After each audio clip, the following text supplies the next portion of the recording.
مرحبا ماہ رمضان، مرحبا ماہ رمضان، مرحبا ماہ رمضان۔ انتہائی احترام و عقیدت کے ساتھ حضور سید المرسلین خاتم الانبیاء شفیع المذنبین رحمۃ للعالمین خاتم المعصومین رحمۃ العاشقین صلی اللہ تعالی علیہ وآلہ واصحابہ وبارک وسلم کی بارگاہ میں اپنی غلامی کا ثبوت ہو اور جس طریقے سے پڑھاؤں کے ساتھ مل کر باادب و آواز بلند حضور دل کے ساتھ نذرانِ محبت پیش کریں۔ الصلاۃ والسلام علیک یا رسول اللہ، الصلاۃ والسلام علیک یا حبیب اللہ، الصلاۃ والسلام علیک یا نبی اللہ، وعلی آلک واصحابک یا نور اللہ، صلی اللہ تعالی علیہ وسلم۔ دوستان محترم، مرنے کے بعد اٹھنا حق ہے، اس حوالے سے ہماری گفتگو چل رہی ہے۔ اللہ کے رسول صلی اللہ تعالی علیہ وآلہ وسلم نے کفار مکہ کے سامنے جب یہ عقیدہ بیان کیا کہ مرنے کے بعد ایک دن اٹھنا ہے، تو کفار مکہ اس کا انکار کرتے ہوئے یہ کہنے لگے کہ مرنے کے بعد یہ جسم ریزہ ریزہ ہو جاتا ہے، یہ جسم مٹی میں مل کر مٹی ہو جاتا ہے، دیگر تمام اجسام مٹی میں مل کر مٹی ہو کر ریزہ ریزہ ہو جاتے ہیں، اور سارے ذرات ایک دوسرے میں خلط ملط ہو جاتے ہیں۔ پھر حالات زمانہ گزرتا ہے، تغیرات اور حوادثات پیش آتے ہیں، طوفان اور ہوائیں چلتی ہیں، تو وہ ذرات جو جسم ریزوں میں اور ذرات میں بدل چکا تھا، اب وہ ذرات کہاں سے کہاں تک پہنچ جاتے ہیں، اور پھر ان تمام مختلف اور مختلف ذرات کو جو کہ آپس میں ایک دوسرے سے ملے ہوئے اور ایک دوسرے کے جدا جدا جسموں کے ذرات، اور پھر وہ کہاں سے کہاں تک پہنچ چکے۔ کفار مکہ کا کہنا یہ تھا اس طریقے سے جسم ریزہ ریزہ ہو کر ذرات میں بدل جاتا ہے، ہوائیں اور طوفان ان ذرات کو کہاں سے کہاں تک پہنچا دیتے ہیں، اور پھر یہ ایک دوسرے کے الگ الگ ذرات ایک دوسرے میں مل گئے، پھر ان تمام ذرات کو جو ایک دوسرے سے ملے ہوئے ہیں ان تمام کو ایک دوسرے سے جدا کرنا، پھر ہر جسم کے ہر ذرے کو ہر جسم کے لیے جمع کرنا، پھر جو جمع ہوا کہ اس کو اکٹھا کر کے ایک دوسرے سے جوڑنا، اور پھر اس کو جسم تیار کر کے دوبارہ زندہ کرنا۔ مکہ کے کافر کہتے ہیں یہ مشکل ہی نہیں بلکہ محال ہے، ایسا کیسے ہو سکتا ہے کہ جسم کے اجزاء مٹی بن جائیں اور پھر ذرات بن جائیں، پھر ہوائیں طوفان ان ذرات کو کہاں سے کہاں تک پہنچا دے، کس کے جسم کا کون سا ذرہ کون سے کس کے جسم سے ملا ہوا، پھر ان کو چھانٹنا، جدا کرنا، جمع کرنا، جوڑ کر جسم تیار کرنا، پھر اس میں روح ڈالنا، یہ محال ہے۔ مکے کے کافروں کا یہ کہنا تھا۔ اللہ نے ان کا جواب دیتے ہوئے ارشاد فرمایا ما خلقکم ولا بعثکم الا کنفس واحدہ۔ اللہ نے فرمایا یہ بعض جسموں کی تم بات کرتے ہو، تم سب کو پیدا کرنا اور تم سب کو 2 مرتبہ زندہ کرنا اللہ کے لیے ایسا ہے جیسے کسی ایک جان کو پیدا کرنا یا ایک جان کو قبر سے زندہ کرنا؟ اللہ کے لیے ساروں کا پیدا کرنا اور ساروں کو قبروں سے اٹھانا بس اتنا آسان ہے کلفظ واحدہ، جیسے کسی ایک جان کو پیدا کرنا یا کسی ایک جان کو قبر سے پھر سے اٹھانا۔ تم اپنے لیے جس چیز کو مشکل سمجھتے ہو اللہ کے لیے اسے کیسے مشکل سمجھتے ہو؟ تم اپنے لیے جس چیز کو محال سمجھتے ہو اللہ کے لیے اس کو کیسے محال سمجھ سکتے ہو؟ اللہ نے فرمایا وَمَا أَمْرُنَا إِلَّا وَاحِدَةٌ كَلَمْحِ الْبَصَرِ، اللہ فرماتا ہے ہمارا کام تو بس ایک لمحے کی بات ہے، کلمح البصر، جیسے پلک جھپکنا۔ اور کیسا پلک جھپکنا؟ انما امرہ اذا اراد شیئا ان یقول لہ کن فیکون۔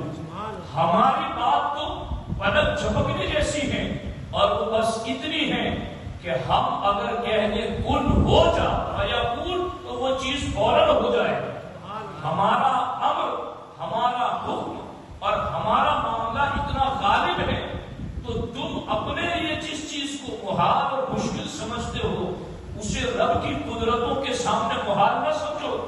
رب کے لیے تو بس ایک لمحے کی بات ہے، رب کے لیے تو بس پلک جھپکنے کی بات ہے، رب کے لیے تو بس کن فیکون کی بات ہے، رب کے لیے تو کنفس واحدہ، ایک جان کو زندہ کرنے اور ایک جان کو قبر سے اٹھانے کے برابر ہے۔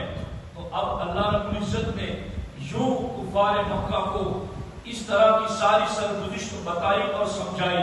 اور یاد رکھنا یہی لوگ کفار جو انکار کرتے ہیں قیامت کے دن جب اٹھایا تو انہیں بھی جائے گا، جو انکار کرتے ہیں آخر چھوٹنا تو انہیں بھی نہیں ہے۔ اگر وہ یہ اس بھول میں ہو کہ ہم انکار کر دیں تو ہمیں نہ اٹھایا جائے تو ایسا تو نہیں ہوگا۔ وَأَنَّ اللَّهَ يَبْعَثُ مَن فِي الْقُبُورِ، اللہ فرماتا ہے قبروں سے اللہ ہر کسی کو اٹھائے گا۔ یوم یبعثہم اللہ جمیعا، اللہ تمام کو اٹھائے گا۔ اور کہیں یہ سوال بھی کسی کے ذہن کے گوشے میں ہو سکتا ہے کہ چلو جو قبر میں دفن کیا گیا وہ اٹھایا جائے گا، مگر کسی کو کوئی جنگلی شیر کھا گیا، کسی کو درندہ کھا گیا، کسی کو آگ میں جلا دیا، کسی کو پانی میں مچھلیاں کھا گئی، تو اب اس کو کیسے اٹھایا جائے گا؟ تو خدا کے بندو، حضور صدر الشریعہ علیہ رحمہ فرماتے ہیں ہر انسان کے جسم میں بعض اجزاء اللہ نے ایسے رکھے ہیں جو اس کے پورے جسم کی اصل ہے، اور وہ اتنے باریک ہیں کہ بڑی سے بڑی خوردبین سے بھی وہ ذرات نہیں دیکھے جا سکتے۔ ان ذرات کو نہ زمین کھلا سکتی ہے، نہ آگ جلا سکتی ہے، نہ ہوائیں اور طوفان مٹا سکتے ہیں۔ وہ ذرات چاہے شیر کے پیٹ میں ہو، چاہے مچھلیوں کے پیٹ میں ہو، چاہے زمین کے ذرات میں مل جائے، اللہ نے ان ذرات کو باقی رکھا ہے، اور انہی ذرات پر اللہ پھر سے انسان کے جسم کو کھڑا کر دے گا۔ یہ قرآن نظریہ ہے، یہ اسلام کا اصول ہے، مگر یہی لوگ قیامت کے دن جب اٹھائے جائیں گے تو اب وہ دیکھ کر کے کیا کہیں گے؟ سورہ یاسین آپ ہر صبح پڑھتے ہو، کاش کہ ہمیں سمجھنا بھی نصیب ہو جائے۔ میں تو اپنے ساتھیوں کو بتاتا رہتا ہوں کہ فجر میں جب میں سورہ یاسین یہاں سنتا ہوں تو مجھے ایسا محسوس ہوتا ہے جیسے ایک مشین لگی ہوئی ہے یہاں پاک صاف کرنے کی، باطن کو دھلنے کی۔ سورہ یاسین کی تلاوت کیا ہوتی ہے، بندہ سن کر گیٹ سے نہیں نکلتا، دھل کر کے پاک صاف ہو کر کے باہر نکلتا۔ سورہ یاسین کے اندر قرآن کا دل اسے کیوں کہا گیا ہے؟ اس لیے کہ پورے قرآن میں جو ہے وہ سارا اللہ نے سورہ یاسین میں جمع کر دیا ہے۔ ایک سورہ یاسین کو اگر کوئی سمجھ لیتا ہے تو پورے قرآن پر سرسری طور پر اس کی نظر پڑ جاتی ہے۔ اب سورہ یاسین میں یہ چیز ہے، میں نے ہمارے حافظ صاحب جو یہاں قاری صاحب پڑھتے سورہ یاسین، میں نے ان کی اصلاح بھی کی، اور وہی آیت آج میرے موضوع کے حوالے سے ہیں۔ وہ چونکہ وقف لازم کو چھوڑ رہے تھے، حالانکہ وقف لازم کو چھوڑنے کی وجہ سے وہاں پورا مفہوم بدل رہا تھا، تو میں نے پھر ان کو تنہائی میں بتایا کہ آپ وقف لازم کی رعایت کریں، جہاں رکنا ہے وہاں رک جائیں، اور بعد میں حاضر سے کلام شروع کریں۔ چونکہ حاضہ کا ربط پہلے سے نہیں بعد سے ہے. اور وہ آیت کیا ہے؟ قیامت کے دن یہ سارے مرنے کے بعد اٹھنے کا انکار کرنے والے اٹھائے جائیں گے، اٹھ کر کے کہیں گے قالوا یا ویلنا من بعثنا من مرقدنا، ہائے افسوس ہمیں کس نے اٹھا دیا اپنی مرقد سے، ہمیں کس نے اٹھا دیا ہماری خوابگاہوں سے، ہمیں کس نے اٹھایا؟ تو جب یہ اٹھیں گے افسوس کرتے ہوئے یا ویلنا، ہائے افسوس ہمیں کس نے اٹھایا قبروں سے، تو اس وقت رحمان رب کے فرشتے ان تمام انکاری گروپ سے یہ کہیں گے ھذا ما وعد الرحمن وصدق المرسلون، یہی ہے رحمان کا وعدہ جو تم سے دنیا میں کیا گیا تھا. وصدق المرسلون، اور سارے رسول سچ بول رہے تھے مگر تم انکار کر رہے تھے، اسے محال سمجھ رہے تھے. آج دیکھو رب نے تمہیں اٹھایا یا نہیں اٹھایا گے، وہ کل جا کر کے دیکھ کر مانیں گے مگر اس وقت کا ماننا کام نہ آئے گا. کتنے خوش قسمت ہے مسلمان جنہوں نے دیکھا نہیں پھر بھی رب کے کلام کو مان لیا ہے، پھر بھی اپنے نبی کے فرمان کو مان لیا ہے. اور یہی ماننا کام آئے گا کیونکہ اللہ نے قرآن کے پہلے پارے کے پہلے صفحے پر ہی کہہ دیا یؤمنون بالغیب، ایمان ان کا معتبر ہے جو بن دیکھے ایمان لاتے ہیں، جو بن دیکھے باتوں کو مان جاتے ہیں. ان الذین یخشون ربهم بالغیب، آپ تو بعد نماز تراویح اس کو بھی تو پڑھتے سورہ ملک کو، ان الذین یخشون ربهم بالغیب، کہ جو غیب کی باتوں کی وجہ سے اللہ کا خوف رکھتے ہیں. تو چونکہ غیب کا ایمان ہی معتبر ہے اور غیب پر جو ایمان رکھتا ہے اس کے لیے کتنی بڑی بشارتیں ہیں. ہمارے آقا علیہ السلام ارشاد فرماتے ہیں طوبی لمن رآنی وآمن بی وطوبی 7 مرات لمن لم یرنی وآمن بی. سرکار فرماتے ہیں ایک مرتبہ خوشخبری کے اس کے لیے جس نے مجھے دیکھا اور ایمان لایا، اور 7 مرتبہ خوشخبری کے اس کے لیے جو بن دیکھے مجھ پر ایمان لایا، جو بن دیکھے میرا کلمہ پڑھ گیا، جو بن دیکھے میرا دین مان گیا. تو جنہوں نے دیکھے بغیر مانا ہے ایک حیثیت سے قیامت کے دن ان کو جدا گانا پروٹوکول دیا جائے گا، جدا گانا شان دی جائے گی. اب یہ دیکھو مرنے کے بعد جو اٹھنے کا انکار کرتے ہیں قیامت کے دن یا ویلنا یا ویلنا یا ویلنا، ہائے افسوس ہائے افسوس ہائے افسوس، وہ یہ کہہ رہے ہوں گے. لیکن ہمارے لیے الحمدللہ اس دن بھی جب قبروں سے اٹھیں گے تو انشاءاللہ باس بادل موت پر ایمان کی مضبوطی کل قیامت کے دن ہمارے لیے نور بن جائے گی. اب یہاں پر کئی قرآنی مثالیں ہیں لیکن وقت کے لحاظ کے اعتبار سے میں چند قرآنی مثالیں اس سلسلے میں آپ کی خدمت میں رکھنا چاہتا ہوں. ابھی 3 پارے میں جو تراویح میں پڑھا گیا، حضرت ابراہیم علیہ السلام نے اللہ کی بارگاہ میں عرض کیا ربی ارینی کیف تحیی الموتیٰ، میرے اللہ میں دیکھنا چاہتا ہوں کہ تو مردے کیسے جلاتا ہے، مردوں کو کیسے جان ڈالتا ہے، اے اللہ میں دیکھنا چاہتا ہوں. اللہ تعالیٰ نے فرمایا اولم تؤمن، ابراہیم کیا تمہیں یقین نہیں ہے کہ میں مردے جلاتا ہوں؟ کیا تمہارا ایمان نہیں ہے میں مردے جلاتا ہوں؟ حضرت ابراہیم علیہ السلام نے فرمایا بھلا کیوں نہیں میرے اللہ، تیرے ہر حکم پر میں یقین رکھتا ہوں، ولیکن لیطمئن قلبی، لیکن میری آنکھیں دیکھے گی تو میرا دل بھی مطمئن ہو جائے گا. میرے اللہ تو مجھے دکھا دے. اللہ تعالیٰ نے فرمایا فَخُذْ أَرْبَعَةً مِنَ الطَّيْرِ فَصُرْهُنَّ إِلَيْكَ ثُمَّ اجْعَلْ عَلَى كُلِّ جَبَلٍ مِّنْهُنَّ جُزْءًا ثُمَّ ادْعُوهُنَّ يَأْتِينَكَ سَعْيًا. رب نے فرمایا 4 پرندے پکڑ لو اور انہیں اپنے ساتھ ہلا ملا. آپ نے 4 پرندوں کو پکڑا، مور، مرغ، کبوتر اور کوا، ان 4 کو پکڑ کے پال لیا، پالتو بنا لیا، ہلا ملا لیا. پھر اللہ کے حکم کے مطابق ان 4 کو ذبح کیا، 4 کے پروں کو نکالا اور 4 کا قیمہ کیا اور 4 کا قیمہ ایک برتن میں ڈالا اور ایک برتن میں ڈال کر 4 کے قیمے کو مکس کر دیا. اللہ تعالیٰ نے فرمایا اجعل علی کل جبل منہن جزءا. اب یہ 4 پرندوں کا گوشت جو قیمہ بن چکا ہے ایک برتن میں ہے، اس کو 4 الگ الگ پہاڑوں پر لے جا کر لوتھڑا رکھ دو، ایک ایک حصہ، ایک ایک جز ایک ایک پہاڑ پر رکھو۔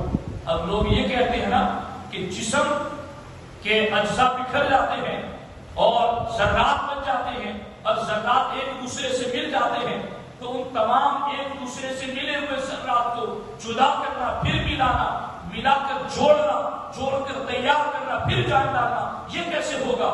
رب نے حضرت ابراہیم علیہ السلام کو دکھایا کہ یہ کیسے ہوگا، جب چاروں پرندوں کا کیما کر کے، چاروں کا گوشت آپس میں ملا کر کے الگ الگ آپ نے 4 پہاڑوں پر رکھا۔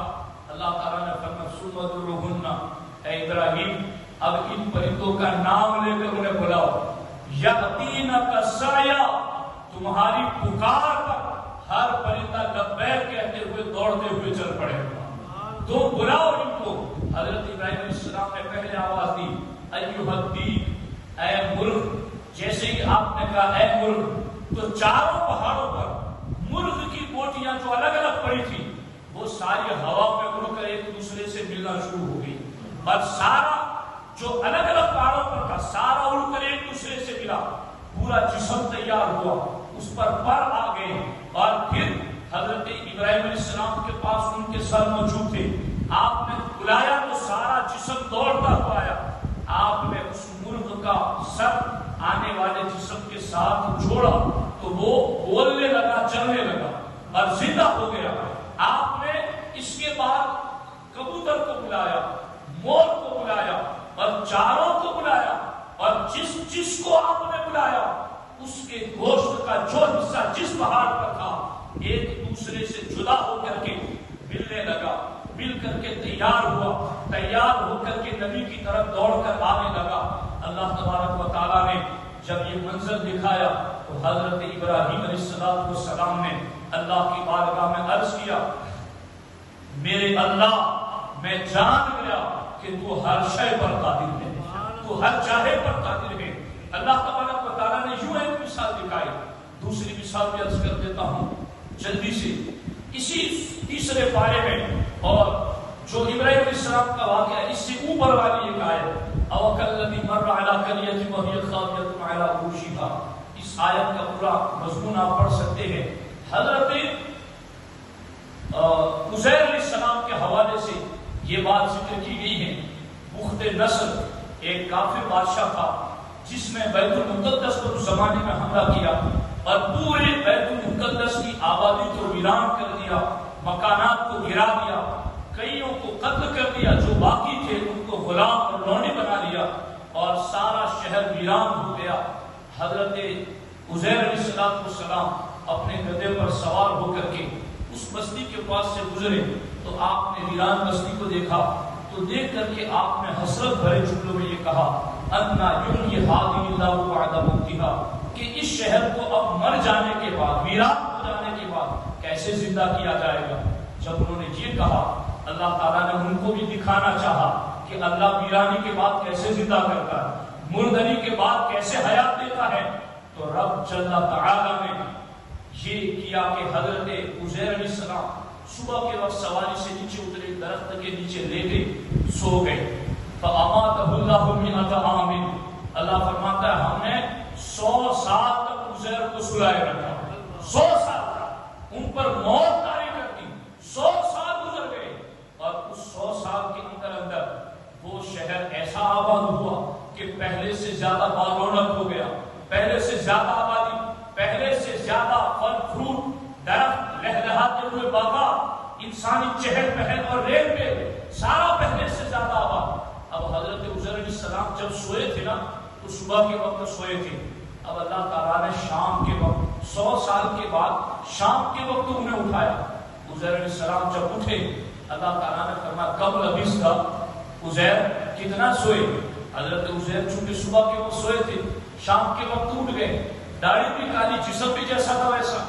آپ نے کہا لبثت یوما او بعد یوم، یا اللہ میں ایک دن سویا ہوں یا آدھا دن سویا ہوں، اس سے زیادہ تو نہیں سویا، ابھی صبح سویا تھا شام کو اٹھ گیا۔ اللہ تعالیٰ نے فرمایا بل لبثت مئۃ عام، اے عزیر تم ایک دن آدھا دن نہیں 100 سال تک سوئے رہے، 100 سال تک ہم نے تمہیں سلائے رکھا۔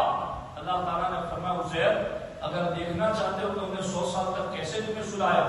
فانظر الی العظام فانظر الی الحمار، اپنے گدھے کی طرف دیکھو کہ گدھے کی ہڈیاں کیسے بکھر چکی ہیں، سفید سفید ہڈیاں، وہ بھی ایک یہاں پڑی ایک وہاں پڑی ہے، ایسی ہڈیاں بکھری ہوئی ہیں۔ اللہ تعالیٰ نے فرمایا تم نے یہ کہا تھا اپنا یحیی حاضر اللہ بعد موتہا کہ اس شہر کو کیسے زندہ کیا جائے گا؟ اے عزیر دیکھو کیف ننشزھا ثم نکسھا لحما، کہ ہم اس گدھے کی ہڈیوں کو کیسے اٹھاتے ہیں۔ عزیر علیہ السلام نے دیکھا ایک ہڈی وہاں پڑی ایک وہاں پڑی، ساری ایک دوسرے کے پاس آنے لگی، ایک دوسرے کے پاس کیا آئی، ایک دوسرے میں جڑ گئی اور ہڈیاں جڑ کر کے ڈھانچہ تیار ہوا۔ ثم نکسھا لحما، اللہ تعالیٰ فرماتا عزیر دیکھو ہم ان ہڈیوں پر گوشت کیسے پہناتے ہیں، ہڈیوں پر گوشت کیسے پہنا۔ ثم نکسھا لحما، اس پر گوشت پہنایا، جب گوشت آ گیا پھر اس پر پوست بھی آ گیا، چمڑی بھی آ گئی، چمڑی آ گئی اس پر بال بھی آ گئے، اور جیسے کہ پورا گدھا تیار ہو گیا اللہ نے جان ڈال دی تو وہ بولتا ہوا نظر آنے لگا۔ اللہ تعالیٰ نے جب یہ کہا فلما تبین لہ، جب حضرت عزیر کے سامنے یہ مثال آ گئی تو حضرت عزیر علیہ السلام نے فرمایا اعلم ان اللہ علی کل شیء قدیر، کہ میں اب یقین کر گیا، علم الیقین عین الیقین کی منزل پر آ گیا کہ میرا رب ہر چاہے پر قادر ہے۔ دوستان محترم یوں اس طرح سے مرنے کے بعد اٹھنا حق ہے۔ اب ہم تو آخری امت ہے نا، اللہ نے ابھی میں اس پر ٹاپک پر گفتگو کروں کئی دن نکل جائے، اتنا کچھ مواد اس وقت میری نگاہ کے سامنے ہے، لیکن مجھے اور بھی بہت سارے ٹاپکس ہیں جو ضرور یہ چیز پر گفتگو کرنا ہے۔ اللہ کا کتنا کرم ہے کہ اگلی 10 امتوں کے ذکر اللہ نے قرآن میں کر دیے اور ہمارے لیے بیان فرما دیے، تاکہ اگلی امتوں کے واقعات تم پڑھو تاکہ تمہارا ایمان مزید مضبوط ہو جائے۔ اس لیے دوستان محترم مرنے کے بعد اٹھنا حق ہے۔ اب ایک آخری بات سن لو، مرنے کے بعد اٹھنا جو حق ہے اس کا فائدہ کیا ہے، اس کا نتیجہ کیا ہے؟ اگر مرنے کے بعد اٹھنے پر بندے کا یقین مضبوط ہو جائے تو اس کا نتیجہ کیا نکلے گا؟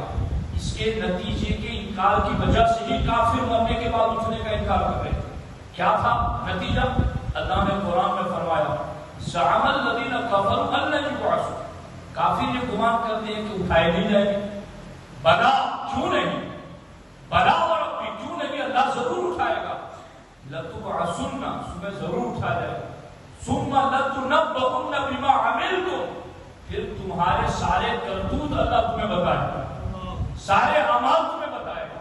اب ابھی جو میں نے آیت پڑھی اس میں بھی دیکھو یوم یبعثہم اللہ جمیعا، اللہ تم سب کو اٹھائے گا، فینبئہم بما عملوا، پھر اللہ تمہارے سارے عمل تمہیں بتائے گا۔ تو مرنے کے بعد اٹھنے کا جہاں بھی قرآن میں ذکر ہے وہاں اللہ نے یہی کہا کہ تمہیں اٹھایا جائے گا، پھر تمہاری زندگی کے عمل تمہیں دکھائے جائیں گے، بتائے جائیں گے، جزا سزا سے گزارا جائے گا۔ تو مرنے کے بعد اٹھنے کا جو یقین رکھتا ہے وہ پھر جزا سزا کا بھی یقین رکھتا ہے، پھر وہ میزان اور ترازو کا بھی یقین رکھتا ہے، پھر نیکیوں اور گناہ کے تولے جانے پر بھی یقین رکھتا ہے۔ اور جو اتنے سارے پر یقین رکھتا ہے وہ انشاءاللہ گناہ سے ضرور بچے گا، بدعملی سے ضرور بچے گا، کیونکہ اٹھ کر کے جواب دینا ہے۔ اللہ کے کریم کی بارگاہ میں دعا ہے کہ رب ذوالجلال ان اہم ترین ضروری عقائد پر ہمیں کامل پختہ یقین عطا فرمائے۔ اللہم ربنا وآتنا ما وعدتنا علی رسلک ولا تخزنا یوم القیامہ انک لا تخلف الميعاد۔ اللہم ربنا آتنا فی الدنیا حسنہ وفی الآخرۃ حسنۃ وقنا عذاب النار۔ لی خمسۃ تطفی بها حد الوباء الحاطمہ المصطفى والمرتضى وبناهما والفاطمہ۔ ان اللہ وملائکته یصلون علی النبی یا ایھا الذین آمنوا صلوا علیہ وسلموا تسلیما۔ اللهم صل علی سیدنا ومولانا محمد وآلہ وصحبہ وبارک وسلم وأفوض أمري إلى الله إن الله بصير بالعباد وصلى الله تعالى